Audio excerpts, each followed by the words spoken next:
Hello everyone, welcome back to another track guide video for the Dead Internet Racing League. This is the Mustang Challenge Series.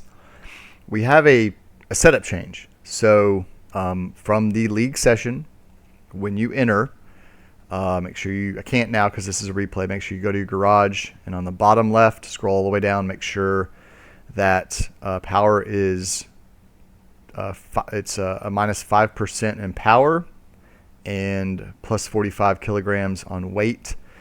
Because this setup has no traction, we did some testing, and I did testing with full power, with no added weight, with 5% taken off, with 400 pounds added. We did a bunch of testing, and the car without traction control, 100% power and no weight penalty, can be a bit of a handful. So we're starting off testing the 95% power and a 45 kilogram weight penalty. Car seems to be pretty stable. The outlap can be sketchy, but the tires heat up much better than they did on the previous set. Track conditions are as such. We have 77 degree track temp, low usage, clean track. Relatively low humidity, or I guess would be average 9-mile-an-hour south winds. Here are the laps. Just getting out and kind of just getting a feel for the car again, because last night's session that we did was a very hot track at 97 degrees. I think an optimal here is probably around a 25 dead.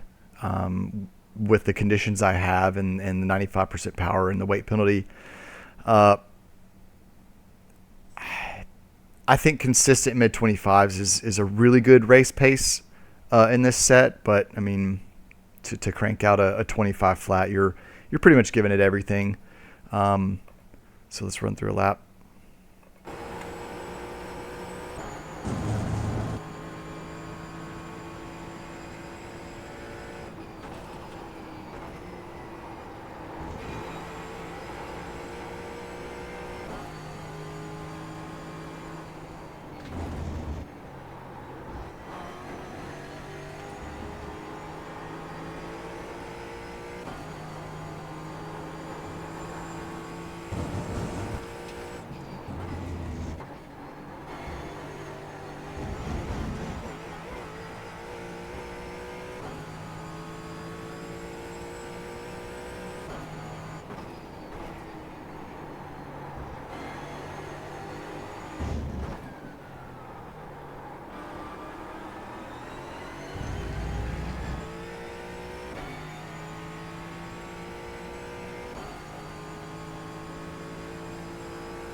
All right, let's get into the guide.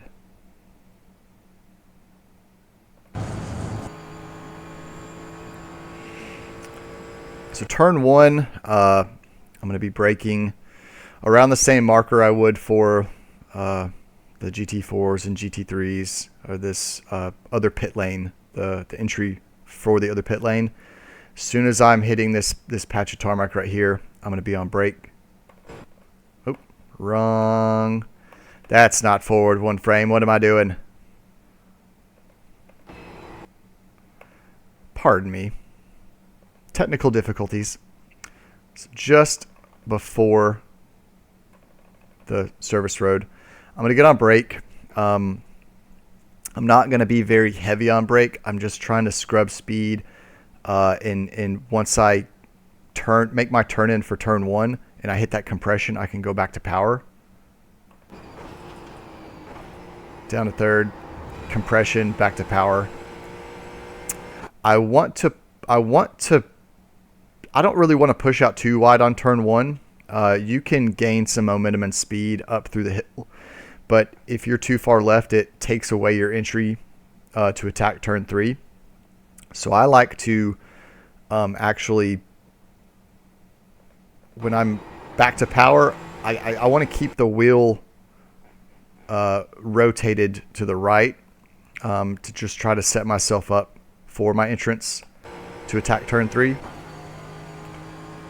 I'm doing a slow lift as I'm cresting the hill. I want to still maintain some throttle here, but I want to slowly release it. I don't want to just completely let off, because that will unsettle the car as you start to come over this hill. So a slow release on throttle. Try to really hug this turn on turn 2.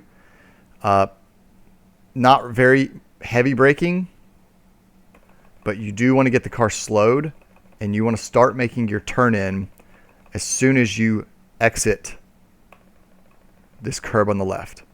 So this curbing right here, the blue and yellow curbing, you want to be riding it here, and then as soon as you start to drop off of it, that's when you want to start your turn in.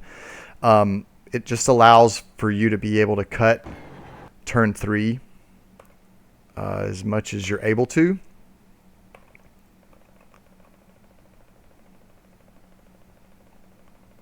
So that is about maybe a couple feet over you can get away with, but any more than that, you'll get a 1x. It's hard to get a slowdown here, but it's easy to get a 1x. So that's why I recommend making your turn in as soon as you're coming off of these curbs.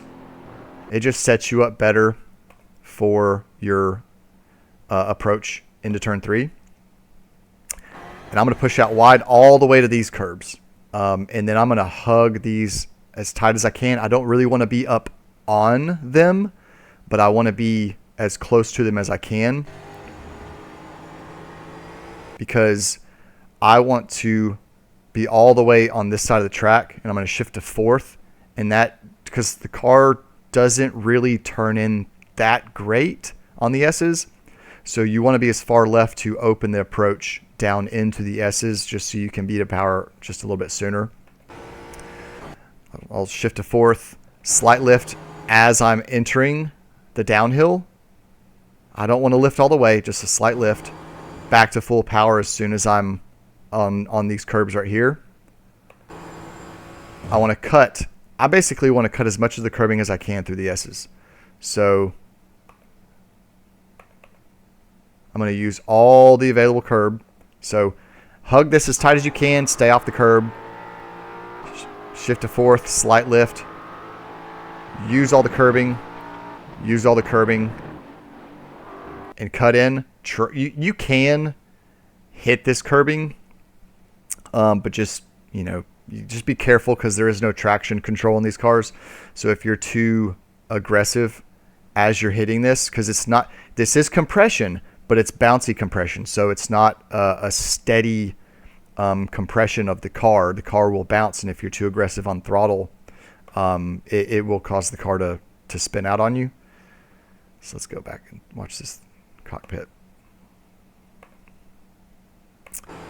I'm going to hug this corner, ride this, so that way I'm having my car in a straight fashion. So if I'm trying to make rotation and not hit this curb, make rotation in, and then make this turn, I have to scrub so much speed on my entry into turn 5 to make the rotation. So use as much track as you can here to set yourself up as straight as you can on your approach into turn 5. And as soon as you're off the curbing on the right, make your turn in. And you want to be back to power just so you can maintain momentum, but not full power, 60-70%. Then as soon as you are starting to come up the hill, you can go back to power. If this didn't have a weight penalty or horsepower penalty right here, you're probably gonna hit this bounce and possibly spin. On cold tires especially, be careful. But once you get some heat in the tires, you can pretty much attack it. The car will feel a little loose. But as long as you're just keeping that light grip on the wheel, the car kind of settles itself. It's not too bad. I'm going to brake just before the first line here. I'm going to brake down to third.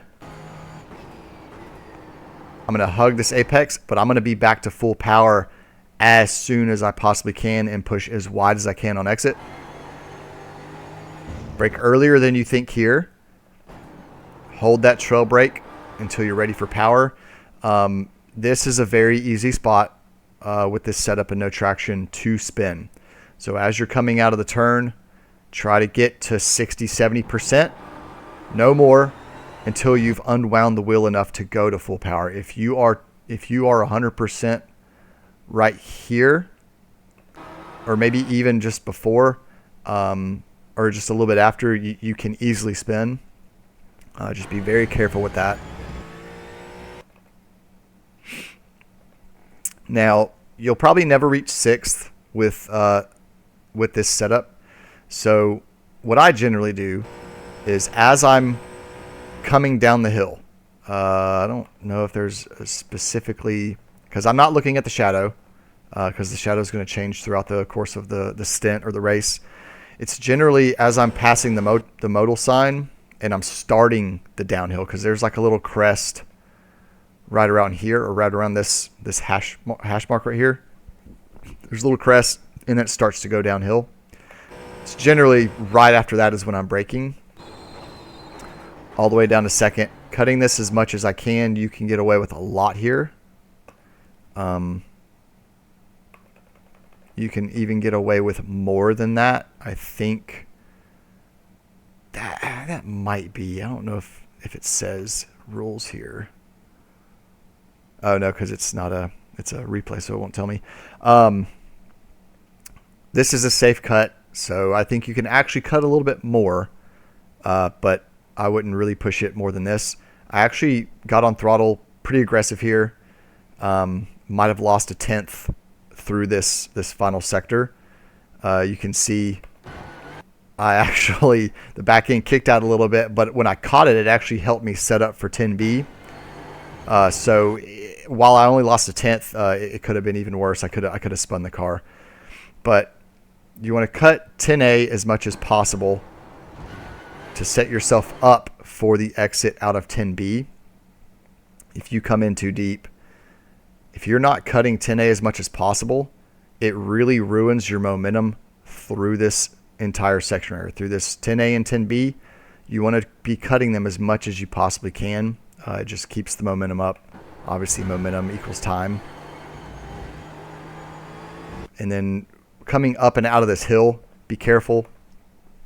I am aggressive on throttle here, but it's very easy to be to power a little bit too soon, or even have a tire off in the grass right here.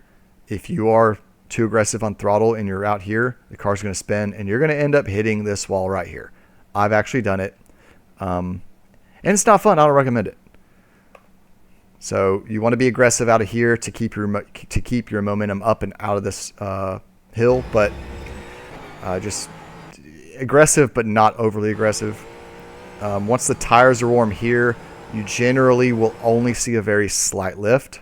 You can see it right there, and it's generally, if you blink, you'll miss it. It's generally just to let the front end, let the balance of the car go a little bit more on the front. It's a very, very subtle slight lift. Barely saw it right there. And that is a lap of Road Atlanta. Like I said, I think a 25.0 is possible on a perfect lap. I actually don't even know what my optimal was for this session. But there it is. There's the new setup. Make sure when you jump into the league session to make the adjustments on power and weight penalty, just so that way you're not killing yourself because this car can't be a handful without them. But yeah, get out, test it, get ready. Road Atlanta's Wednesday, and this is a completely new setup. So if you're not out there putting laps in and you're waiting until the day of to do so, you might have some some work to do. But overall, yeah, I hope you enjoy.